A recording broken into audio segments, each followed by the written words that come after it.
মানে এটা যেটা এখান থেকে বার হবে, এটা কি হবে? এই ভোল্টেজটার নাম কি হবে বলো? হ্যাঁ, ওবিপি লাইন থেকে ওবিপি আউট হবে না? হ্যাঁ, 5.1 আসছে না তো, তার মানে গেছে ক্যাপাসিটর 4.1 আসছে। তোমার তিনটাই দেখো, তিনটা দাঁড়া কত এলো? 4.2। এটা ভিপিএইচ ক্যাপাসিটর, ঠিক আছে? ভিপিএইচ ক্যাপাসিটর তোমার ভোল্টেজ 4.9 আছে। ঠিক আছে। লাইন সেকশন যেটা যেইভাবে কালকে ক্লাস করিয়েছিলাম সেম ওইভাবেই দেখো।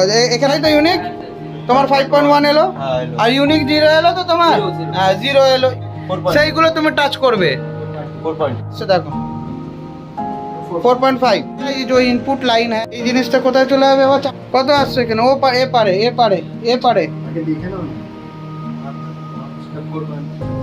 4.3 আসছে। তিনটে ক্যাপাসিটর আছে দেখো, তিনটে চেক করে এসে কয়লো কত 5.2, ঠিক আছে। এবার ওইখানে চলে যাও, করো। घुस रहा है कि नहीं? हाँ एक तो 5.1 5.1 मतलब ये आईसी में घुस